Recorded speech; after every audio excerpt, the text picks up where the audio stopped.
Hello friend, this is Vikas Pandey and welcome to easytutforyou.com। आज के इस ट्यूटोरियल में हम पढ़ेंगे डिफ़ॉल्ट आर्गुमेंट के बारे में। जैसा कि इसके पहले हमने फंक्शन में पढ़ा कि जब हम फंक्शन लिखते हैं यानी फंक्शन को हम डिफ़ाइन करते हैं, तो फंक्शन डिफ़ाइन करते समय हम उसके अंदर अगर आर्गुमेंट पास करना चाहते हैं या हमारे प्रोग्राम द्वारा उसको वैल्यू पास करनी है तो वहाँ पर हम फॉर्मल पैरामीटर लिखते हैं। तो जब हम फॉर्मल पैरामीटर लिखते हैं तो जब फंक्शन को कॉल किया जाता है तो उसकी एक्चुअल वैल्यू वेरिएबल्स की उस फॉर्मल पैरामीटर पर कॉपी होती है। तो हम फंक्शन को बनाते समय यानी फंक्शन को डिफाइन करते समय उसके जो पैरामीटर होते हैं, जो पैरामीटर हैं, उनकी वैल्यूज़ वहीं पर दे सकते हैं, जिसे हम डिफ़ॉल्ट आर्गुमेंट कहते हैं। मतलब अगर एक एग्जांपल से समझें तो मान लीजिए कि हमारे पास एक फंक्शन है ऐड। इस फंक्शन को जब मैं डिफाइन कर रहा हूँगा तो यहाँ पर आप इंट x एक आर्गुमेंट हुआ फॉर्मल, दूसरा इंट y। इसी तरीके से अगर मैं चाहूँ तो int z is equal 10 comma int s is equal 0। यहाँ पर आप देख पाएंगे कि मैंने दो आर्गुमेंट डिफ़ॉल्ट दिए हैं। मतलब इसको दिया उसी तरीके से जाता है जिस तरीके से हम वेरिएबल इनिशियलाइज करते हैं।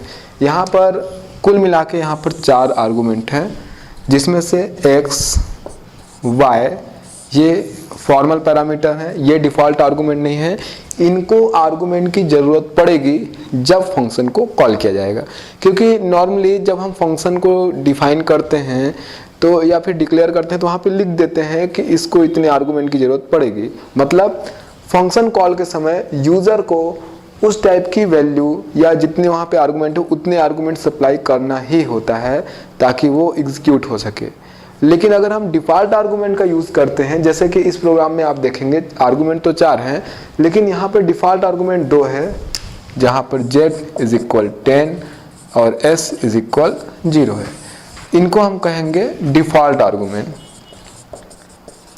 इनकी वैल्यूज़ तभी दे दी गई है जब फंक्शन को हम डिफाइन कर रहे थे। तो जब इस फंक्शन को कॉल किया जाएगा तो यहाँ पर x और y की वैल्यू तो यूज़र सप्लाई देगा, लेकिन अगर वो z और s यानी 4 आर्गुमेंट की जगह 2 आर्गुमेंट ही देता है तो भी जो फंक्शन वो एग्जीक्यूट हो जाएगा और z और s के लिए उसको वैल्यू देने की ज़रूरत नहीं है। मतलब यहाँ पर z की डिफ़ॉल्ट जो वैल्यू है 10 और s की डिफ़ॉल्ट वैल्यू 0 होगी। साथ में वो चाहे तो मतलब इस फंक्शन को देखिए आप कितने प्रकार से कॉल किया जा सकता है। इस फंक्शन को कहीं भी यूज़र द्वारा ऐड केवल 2 आर्गुमेंट द्वारा, जैसे मैंने 10 या 20 दिया, बाकी के 2 आर्गुमेंट वो डिफ़ॉल्ट वैल्यू लिए हुए हैं, वो यहाँ पर 2 आर्गुमेंट द्वारा भी फंक्शन को कॉल कर सकता है। आगे इस फंक्शन को वो 3 आर्गुमेंट द्वारा 10, 20 और 30 इस तरीके से अगर कॉल करता है तो भी एग्जीक्यूट होगा, क्योंकि यहाँ पर 10, 20 और 30 आपके द्वारा जो आर्गुमेंट दिया गया है वो z को यहाँ पर मिलेगा। और जो डिफ़ॉल्ट आर्गुमेंट s है वो चूँकि डिफ़ॉल्ट है उसकी वैल्यू 0 है, इसलिए उसको कॉल करने की ज़रूरत नहीं। मतलब अगर आप कॉल नहीं करते यानी छोड़ देते हैं कॉलिंग के समय तो भी ये प्रोग्राम या जो आपका फंक्शन है वो एग्जीक्यूट होगा। इसी तरीके से आप इसको 4 आर्गुमेंट द्वारा भी कॉल कर सकते हैं, 10, 20, 30 और 40। तो डिफ़ॉल्ट आर्गुमेंट का मतलब आप समझ गए होंगे कि फंक्शन को बनाते समय, डिफाइन करते समय हम जब फंक्शन के जो आर्गुमेंट है उनको डिफ़ॉल्ट वैल्यू दे सकते हैं, और फंक्शन कॉल करते समय उनको यानी उन आर्गुमेंट को हम छोड़ सकते हैं। यानी उन आर्गुमेंट के साथ या फिर फंक्शन को जब हम कॉल कर रहे हैं तो जो मान लीजिए कि फंक्शन यहाँ पे 4 आर्गुमेंट है तो कॉल करते समय अगर 2 डिफ़ॉल्ट हैं तो आप उनकी वैल्यूज़ वहाँ पर छोड़ सकते हैं, यानी 2 आर्गुमेंट के साथ कॉल कर सकते हैं। लेकिन अगर आप उसकी वैल्यू देते हैं तो आप उसकी वैल्यू दे सकते हैं, मतलब उसको प्रोग्राम में यूज़ कर सकते हैं उनकी वैल्यूज़ के साथ। नहीं देते हैं तो जो वैल्यू डिफ़ॉल्ट है वो यहाँ पर यूज़ होती है। तो इस तरीके से डिफ़ॉल्ट आर्गुमेंट का मतलब होता है फंक्शन को डिफ़ाइन करते समय ही या फंक्शन को हम जब बनाते हैं उसी समय उनको वैल्यू दे देना। आप उनके बिना भी फंक्शन को कॉल कर सकते हैं, मतलब वो आर्गुमेंट दिए बिना फंक्शन कॉल में उनके बिना भी आप फंक्शन को कॉल कर सकते हैं। लेकिन अगर आप उसको वैल्यू देते हैं तो जो वैल्यू आप देते हैं कॉलिंग के समय वो वैल्यू फिर प्रोग्राम में यूज़ होती है। तो इस तरीके से डिफ़ॉल्ट आर्गुमेंट का यूज़ हम फंक्शन में कर सकते हैं। हम यहाँ पर एक छोटा सा प्रोग्राम बनाएंगे ताकि हम और अच्छे से समझ पाए कि डिफ़ॉल्ट आर्गूमेंट का यूज़ हम प्रोग्राम में कैसे कर सकते हैं। तो फिर एक छोटा सा प्रोग्राम बनाते हैं ऐड का ही, जहाँ पर हम डिफ़ॉल्ट आर्गूमेंट का यूज़ करने वाले हैं। तो प्रोग्राम स्टार्ट करता हूँ मैं, हैज़ इंक्लूड iostream .h और इसी तरीके से हैज़ इंक्लूड conio .h। अब यहाँ पर मैं एक डिफ़ॉल्ट आर्गूमेंट के साथ फंक्शन बना रहा हूँ।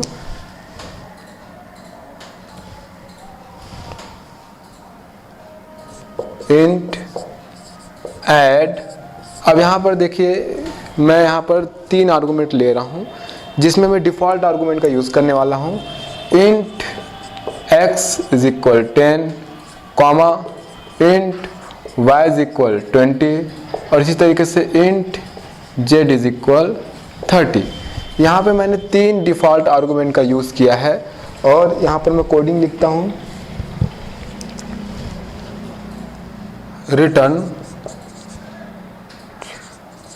Return x plus y plus z। इस तरीके से अगर मैं फंक्शन बनाता हूँ डिफ़ॉल्ट आर्गूमेंट के साथ, तो इससे कॉल हम कितने तरीके से कर सकते हैं मेन में देखते हैं। अब यहाँ पर मेन फंक्शन लिखता हूँ मैं, इंट मेन।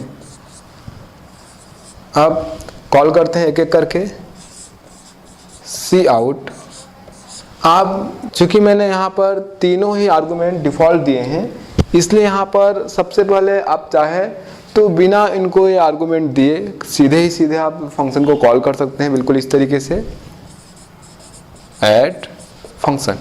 यहाँ पर आप जब एक भी आर्गूमेंट यहाँ पर सप्लाई नहीं करते तो जो डिफ़ॉल्ट वैल्यू आर्गूमेंट की दी गई है वो यूज़ होता है। मतलब अब अगर इसका आउटपुट यहाँ पर आएगा तो इसका आउटपुट होगा ये जो 10, 20 और 30 यहाँ पर वैल्यू है x, y और z के लिए यूज़ होगी और इसका जो आउटपुट होगा वो होगा 60। दूसरे तरीके से इसको कॉल करते हैं, सी आउट ऐड और एक वैल्यू अगर मैं देता हूँ यहाँ पर 100, तो आप यहाँ पर जो 100 वैल्यू दी गई है वो एक वैल्यू दी गई है वो x के लिए यहाँ पर यूज़ होगी, जबकि बाकी जो बचा है y और z वो डिफ़ॉल्ट आर्गूमेंट यूज़ होंगे। तो यहाँ पर x की जगह 100 होगा और y और z की वैल्यू जो यहाँ पर दी गई है वो ली जाएगी, तो इसका जो आउटपुट होगा वो होगा 150। आगे बढ़ते हैं, सी आउट। आप इसे कॉल कर सकते हैं 2 आर्गूमेंट के साथ भी, ऐड 50, 50। अब इस तरीके से देने पर 50 और 50 वैल्यू x और y को मिलेगी। डिफ़ॉल्ट वैल्यू जो रहती है उस पर ओवरलैप हो जाता है, ये वहाँ पर स्टोर हो जाती है x और y पर। तो डिफ़ॉल्ट वैल्यू जब हम आर्गूमेंट देते हैं तो वो यूज़ नहीं होती, जो हमारे द्वारा वैल्यू दी गई है वो यूज़ होती है। तो x और y की वैल्यू 50, 50 और थर्ड z की वैल्यू 30 होगी। तो यहाँ पर जो आउटपुट होगा वो होगा 130। और आप तीनों ही आर्गूमेंट चाहें तो दे सकते हैं, इस तरीके से आप दे सकते हैं, ऐड 100, 100। अगर आप इस तरीके से देते हैं तो x, y और z की जगह आपकी दी गई वैल्यू यूज़ होगी और आपका आउटपुट होगा 300। लास्ट में गेट ch और रिटर्न स्टेटमेंट का यूज़ करते हैं हम लोग, रिटर्न 0 और ये प्रोग्राम क्लोज। तो इस तरीके से इस प्रोग्राम द्वारा आप बिल्कुल अच्छे समझ गए होंगे कि डिफ़ॉल्ट आर्गूमेंट का यूज़ हम फंक्शन में किस तरीके से कर सकते हैं। डिफ़ॉल्ट आर्गूमेंट का यूज़ फंक्शन पे करने पर आप फंक्शन कॉल के समय उस आर्गूमेंट को छोड़ सकते हैं और आपके द्वारा दी गई डिफ़ॉल्ट वैल्यू यूज़ होगी, या आप चाहें तो उस आर्गूमेंट को दे सकते हैं, फिर आपके द्वारा कॉल में दी गई आर्गूमेंट यूज़ होगी। तो डिफ़ॉल्ट आर्गूमेंट का मतलब ये है कि आपने अगर फंक्शन में डिफ़ॉल्ट आर्गूमेंट दिया हुआ है तो कॉलिंग के समय आप उसे छोड़ सकते हैं और आपके द्वारा दी गई डिफ़ॉल्ट वैल्यू कोडिंग में यूज़ होगी या फंक्शन में यूज़ की जाएगी। अब यहाँ पर एक रूल और देख लेते हैं, जब हम फंक्शन को डिफ़ॉल्ट आर्गूमेंट देते हैं तो उसका एक रूल है, उसको देख लेते हैं।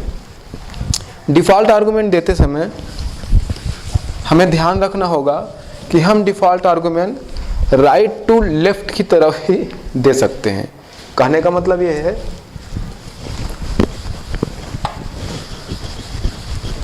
कि अगर हम फंक्शन पे डिफ़ॉल्ट आर्गूमेंट दे रहे हैं तो इस तरीके से दे सकते हैं, इंट ऐड, अब यहाँ पे मान लीजिए int x comma int y और इंट z इज इक्वल 10। ये जो डिफ़ॉल्ट आर्गूमेंट है देने का तरीका ही बिल्कुल सही है, क्योंकि ये राइट टू लेफ्ट की तरफ है। लेकिन आप डिफ़ॉल्ट आर्गूमेंट इस तरीके से नहीं दे सकते कि मैंने दिया int x is equal 10 comma int y और इंट z। तो यहाँ पर ये तरीका पूरी तरीके से गलत है। मतलब आप जब डिफ़ॉल्ट आर्गूमेंट देते हैं तो राइट टू लेफ्ट की तरफ दे सकते हैं, लेकिन आप लेफ्ट टू राइट की तरफ नहीं दे सकते कि आप लेफ्ट में आर्गूमेंट दे और राइट में उसे छोड़ दे। डिफ़ॉल्ट आर्गूमेंट देने के लिए आपको उसको लेफ्ट से शुरू करना होता है, और इसी तरीके से आप मिड में यानी आर्गूमेंट के बीच में भी कोई वैल्यू डिफ़ॉल्ट नहीं दे सकते। मतलब मैंने दिया इंट x, फिर दिया इंट y इज इक्वल 10 और फिर लिखा इंट z, तो ये तरीका भी आपका गलत है। आप चाहें तो यहाँ पर तीनों आर्गूमेंट को डिफ़ॉल्ट दे सकते हैं। अगर दो आर्गूमेंट को डिफ़ॉल्ट देना है तो आप इस तरीके से दे सकते हैं, int x int y is equal 10 और इंट z इज इक्वल 20। तो अगर आपको एक आर्गूमेंट डिफ़ॉल्ट देना है तीन में से तो आप लेफ्ट से शुरू कीजिए फर्स्ट आर्गूमेंट, दो देना है तो फर्स्ट एंड सेकेंड आर्गूमेंट, तीनों देना है तो आप तीनों दे सकते हैं। लेकिन आप इस तरीके से राइट से शुरू करेंगे, राइट से आप आर्गूमेंट दे सकते हैं डिफ़ॉल्ट, राइट से एक आर्गूमेंट या फिर दो आर्गूमेंट या फिर तीनों आर्गूमेंट, लेकिन आप लेफ्ट की तरफ से ऐसा एक आर्गूमेंट डिफ़ॉल्ट नहीं दे सकते, या फिर आर्गूमेंट के बीच में ऐसा एक डिफ़ॉल्ट आर्गूमेंट नहीं दे सकते। तो हमें डिफ़ॉल्ट आर्गूमेंट देते समय ये ध्यान रखना होगा कि default argument right to left की तरफ ही दिया जा सकता है। तो आज की इस वीडियो में हमने डिफ़ॉल्ट आर्गूमेंट के बारे में सीखा, उसके लिए एक एग्जाम्पल प्रोग्राम देखा और समझा कि कैसे उसे हम प्रोग्राम में यूज़ करते हैं। आगे की वीडियो में हम और भी प्रोग्राम देखेंगे। तब तक के लिए आप हमारी वेबसाइट easytouchforyou.com से लॉगिन कर सकते हैं। तब तक के लिए बाय।